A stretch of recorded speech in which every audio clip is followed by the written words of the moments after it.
Bonjour, bienvenue sur le site de Charente Libre pour la présentation du match contre le Paris FC. Vous soyez au rang samedi. Je suis en présence de Sébastien Joseph, l'entraîneur, et de Michaela Bottega, gardienne de but. Bonjour. On revient donc, avant de parler donc du déplacement, on parle du match à Dijon remporté 4-1 et qui constitue du coup ce qui vous fait une série de 3 victoires de suite avec le match de Coupe de France. Donc il y a une série comme ça victorieuse à préserver ce week-end, à continuer. C'est sûr que de toute façon, les bonnes dynamiques, on a envie de les entretenir le plus longtemps possible. Et en ce moment, non seulement les résultats sont bons, mais les contenus sont bons. L'équipe joue bien et c'est vrai que ça sert à emmagasiner beaucoup de confiance pour les prestations suivantes. Après, on sait que tout ne sera pas lisse jusqu'à la fin de saison.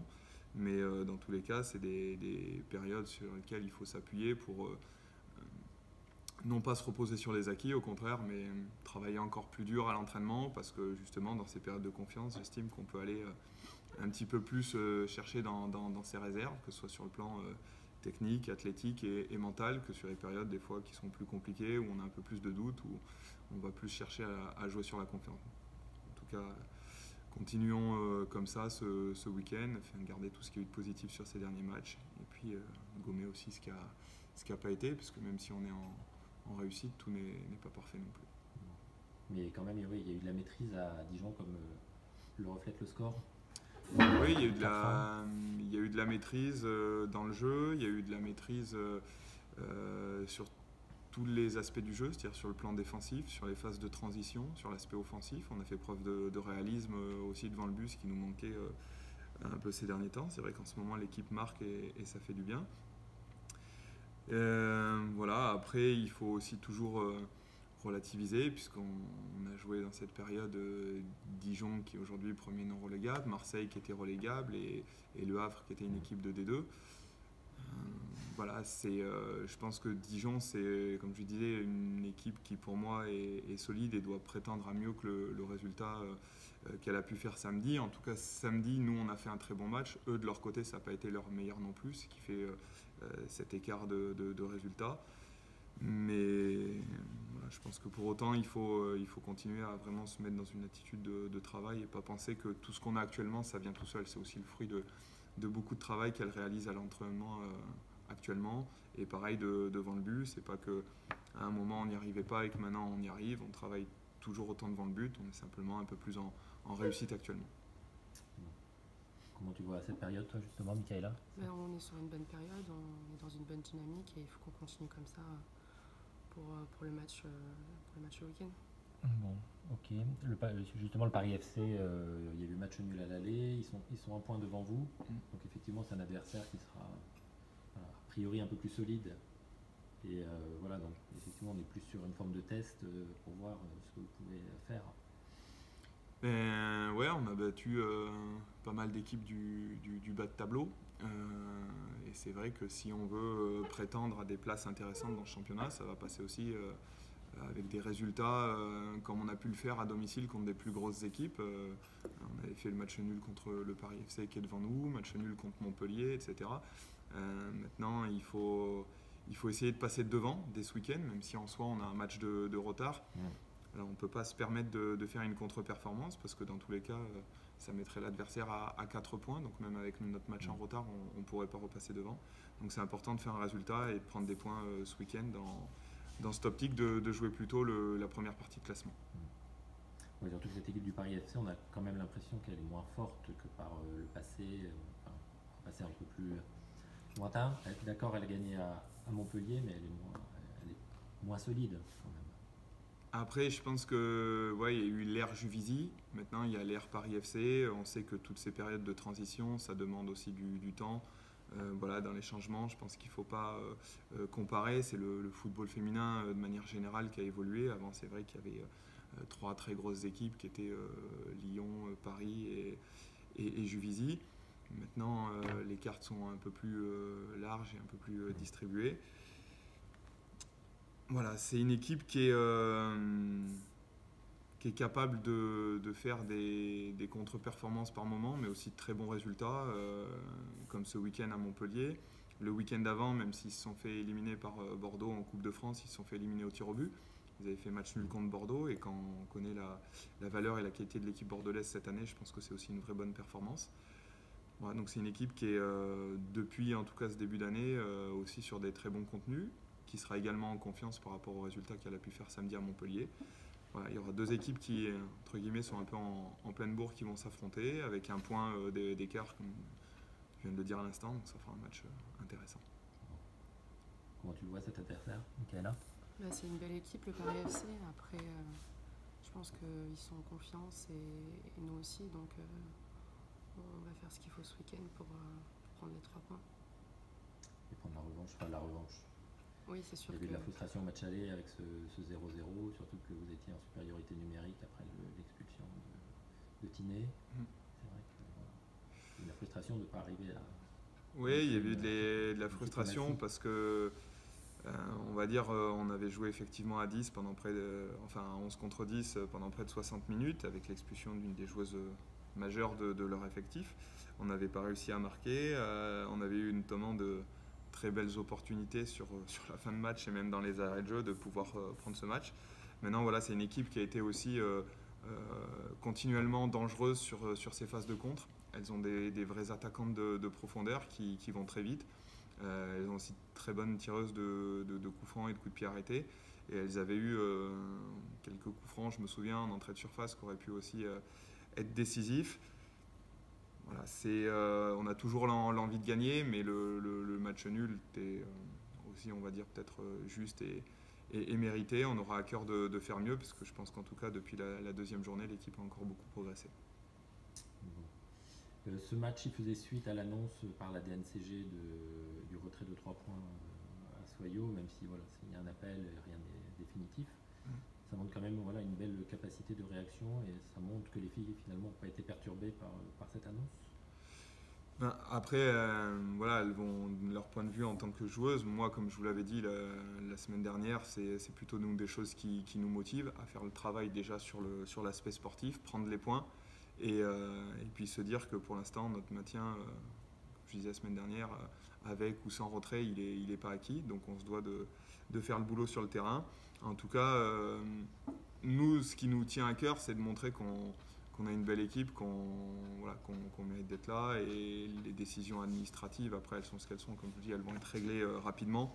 Mais pour moi, ça a toujours plus été une source de motivation que d'angoisse. D'accord. C'est le cas, ça a été... Une sorte de motivation. Oui, on ne se laisse pas déstabiliser par ça, et justement on reste concentré pour les matchs, pour la saison. On sait très bien que le club va faire le nécessaire pour régler ça. Bon.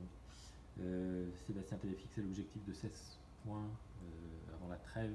Bon, finalement le match n'a pas eu lieu, mais du coup c'était le match d'après là, que vous avez joué. Vous êtes à 16 points. Je considère donc que l'objectif il est atteint. Alors, je le calcule pas comme ça, je comprends ton calcul. Pour moi, l'objectif des 16 points, il sera atteint si on remporte ce match en retard contre Fleury, qui devait se situer à ce moment-là. Là, comme je l'ai dit, on est sur un bloc de 5 matchs, dont Dijon, le Paris FC font partie. On a des objectifs de points sur cette partie-là. Et voilà, les points pris à Dijon ne s'additionnent pas à la période d'avant, puisqu'on a aussi un objectif à réaliser sur ce bloc de matchs, comme je disais, de 5 matchs, sur lequel au mois de février, on va avoir aussi le PSG, Bordeaux, et qui va jusqu'à Reims début mars. C'est des bons points de prix à Dijon, mais pour l'instant, ils s'inscrivent dans les objectifs de points de ce bloc-là, et en rien, ils viennent combler les points de Fleury qui sont pas encore joués. Je pense que voilà, on est fixé sur cet objectif-là. Si on veut atteindre les 28, c'est en tenant compte de prendre 3 points contre Fleury, quoi. Du coup, si vous battez Fleury, ça veut dire que vous serez à 19 points après 13 journées. Voilà, l'objectif, je dirais, à l'issue de ce bloc de 5 matchs, comme je disais, qui se termine après Reims, c'est 21 points. Pour l'instant, on est à 16.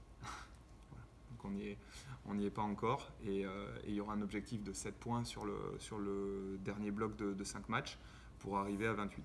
Bien sûr qu'aujourd'hui, on ne va pas se mentir, notre objectif c'est aussi de dépasser ça. Tu disais à l'instant, on est à 16 points, il reste 10 matchs à jouer. Ça veut dire que pour aller prendre les 12 points qui nous manquent, c'est 4 victoires. 4 victoires sur 10 matchs, au vu des confrontations qu'on a, c'est tout à fait réalisable. Voilà, 2 victoires, on va dire, pour se maintenir, 4 pour être dans les objectifs, et un peu plus pour les dépasser. Et je pense que, voilà, au vu de la qualité de l'équipe, on a les moyens de les dépasser. En tout cas, on aura tous à cœur de faire une super deuxième partie de saison pour atteindre ces objectifs, voire les dépasser, et puis allier un bon parcours en Coupe de France qui peut être toujours la cerise sur le gâteau. J'estime que quand ça se passe bien en championnat, c'est toujours plus facile de se donner aussi de la motivation sur le parcours de coupe. Et du coup, en vue du match contre Guingamp, il va encore y avoir de la rotation ce week-end. Alors, comme je disais, on n'est pas sur une rotation aujourd'hui choisie ou volontaire. Ce qui est sûr, c'est que là, actuellement, depuis le match de Marseille, on a aussi une équipe qui performe. Et on s'aperçoit que finalement, des joueuses peuvent changer, tourner dans ces dispositifs et que l'équipe continue à performer. C'est ça qui est important. Donc tout le monde doit apporter cette pierre à l'édifice.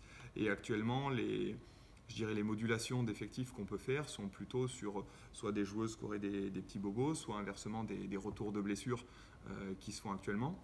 On a la chance, je touche du bois, d'avoir tout l'effectif à disposition actuellement, ce qui est, il me semble d'ailleurs, la première fois depuis le début de saison qu'on a vraiment tout le monde. Et ça, c'est plutôt quelque chose de positif parce que dans cette période où on enchaîne aussi beaucoup de matchs, ça permet effectivement, dès qu'il y a la moindre petite alerte sur une joueuse, de pouvoir la préserver, faire tourner un petit peu pour garder justement 100% de cet effectif à disposition et éviter de trop tirer sur certains organismes et du coup de prendre le risque d'augmenter l'infirmerie. Voilà, c'est ça qui est intéressant et on continuera dans cette optique-là ce week-end. Bon. Contre Dijon, Sarah Cambo a marqué encore un doublé. Elle est à 6 buts depuis le début de saison. Et puis il y a Kim Cazo qui a marqué aussi son premier but. Ouais. Voilà, ça aussi c'est des points positifs pour la suite. Ça donne un peu de certitude. Concernant Kim, c'est une très bonne chose. Après, voilà, nous, comme je disais, on n'a jamais douté de ses qualités. On sait pourquoi aussi on allait la chercher. On savait qu'elle nous apporterait à ce niveau-là. Après la première saison, ça demande toujours un petit peu d'adaptation, comme ça avait été le cas pour Sarah l'année dernière. Et voilà, c'est une bonne chose pour elle. Ça va lui permettre d'avoir pour une fois définitivement clôturé ce problème mental qu'elle pouvait se dire cette année j'y arrive pas. Et puis pour Sarah, voilà, c'est la confirmation des bonnes dispositions qu'elle avait commencé à prendre en deuxième partie de saison la saison dernière.